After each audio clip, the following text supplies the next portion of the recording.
The indictment of Donald Trump by the Department of Justice is plastered in virtually every corner of the internet. And if you read between the lines of the legacy media headlines, and yes, that includes Fox News as well, Trump's already guilty.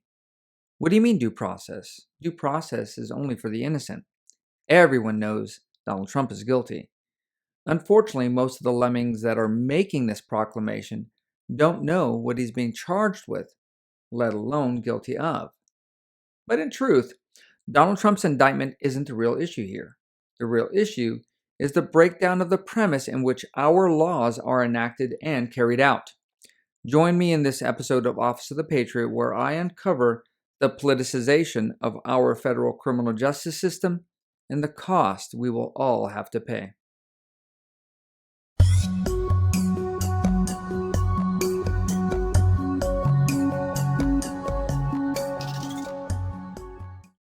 Hello, and welcome to the Office of the Patriot. In this office, I try to make sense out of the nonsense of the progressive left. If you are a subscriber, thank you for your continued viewership. It is appreciated. If you are a returning viewer, please take a moment to hit the subscribe button so you don't miss any future presentations. And if you are a first-time visitor to my channel, well, congratulations on finding it. It's usually hidden by the YouTube algorithm. However, I do hope you find the content worth coming back for. My name is Myron Ybarra, and I'm your host. Our federal criminal justice system is based on the premise of fundamental fairness. Fundamental fairness is the concept that a person accused of or being investigated for a crime is treated fairly during the entire process. In fact, fundamental fairness is why we have due process. Both of these concepts guarantee that there is a prescriptive process from the start of a criminal investigation through sentencing to ensure that there is no personal bias or unequal treatment during any stage of the criminal justice process. I mean, even the title, criminal justice, has the term justice in it, which, according to Cornell law, refers to the ethical, philosophical idea that people are to be treated impartially, fairly, properly, and reasonably by the law and arbiters of the law. Why then are we seeing a two-tiered application of the law, one standard for progressive liberal Democrats and another for the rest of us? To illustrate my position of the two-tiered criminal justice system, let's look at the facts of Donald Trump's case and two other like cases. Donald Trump is charged with 37 counts of alleged mishandling and possession of classified material. We all know that classified material is not supposed to leave secure areas of the federal government. We all also know that the President of the United States, while in office, has the authority to declassify documents. According to the indictment and the National Records and Archive Administration, NARA for short, Donald Trump failed to properly secure and return said confidential documents to the archive for proper storage. Wait, confidential documents, classified documents, are not stored by NARA. In fact, NARA doesn't have the authority to declassify documents, let alone maintain and secure classified documents. According to the archive.gov website, NARA preserved documents, materials, and records involving the federal government that are declassified and makes them available for research purposes. So if NARA was aware of these alleged classified documents, it stands to reason that they were not classified at all, but in fact declassified, likely by Donald Trump. But let's say for argument's sake that all of the allegations are correct and Donald Trump is guilty of maintaining classified documents that he failed to declassify while he was President of the United States. And then he went and stored those documents in an unsecure location on his private property. This sounds a hell of a lot like the Hillary Clinton mishandling of classified information, where the FBI located over 30,000 sensitive and classified government emails on her private server and private phones. And what was the conclusion of that investigation by then FBI Director James Comey?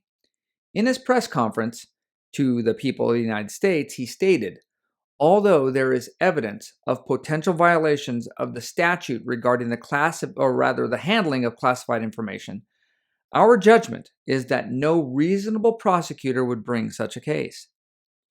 No indictment, no consequence for Hillary Clinton's similarly situated violations of law. Next, we have the current commander-in-chief, bumbling Joe Biden. Biden threw caution to the wind and out the window when he had multiple boxes of classified material in different areas of his home, as well as a think tank office at Penn State.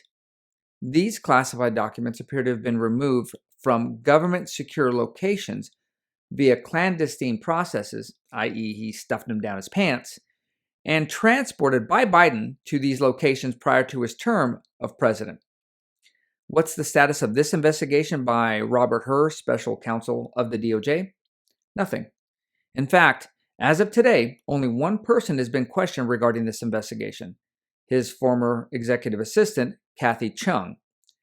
To put a point on this, Biden hasn't even spoken to the prosecutors regarding this investigation. So it appears that in the case of Donald Trump's prosecution, time is of the essence. But for bumbling Joe, the DOJ has all the time in the world. I used to believe the primary reason for the two-tiered criminal justice system was the Washington establishment and the corporate cabal want to expedite the transformation of the United States from a capitalist society to a government-protected oligopoly. Having Trump back in the highest public seat of power will stall, if not destroy, their plans for their new socialist world order. So they will do anything to ensure that doesn't happen. And to be fair, I still think this is the case. However, I don't believe it's the primary reason for the all-out attack on Donald Trump. I now feel it's exactly what Donald Trump tweeted during his first impeachment trial. They're not after me. They're after you. I'm just in the way.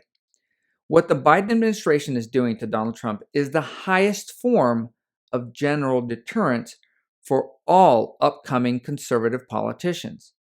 For those of you who don't know what general deterrence is, it's the act of witnessing punishment of another with the effect of having the legal threat of similarly situated punishment for behaving the same way.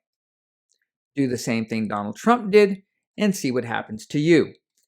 Democrats basically threatened every single conservative to fall in line with the rhino and neocon Washington establishment. How many principled conservatives do you think are going to want to go up against the Washington war machine now? Many of Donald Trump's global and domestic policies flew in the face of some of the most powerful people in the United States and in Washington, D.C.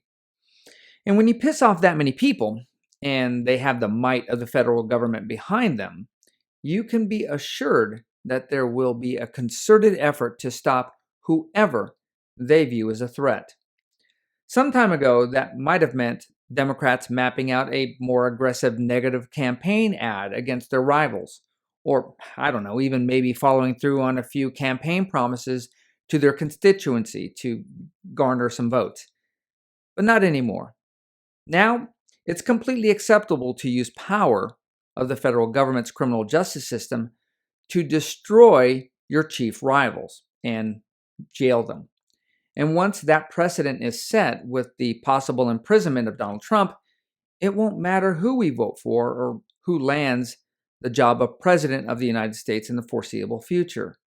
They will all be beholden to the Washington and corporate cabal, and we will all be the unwitting subjects of the New World Order.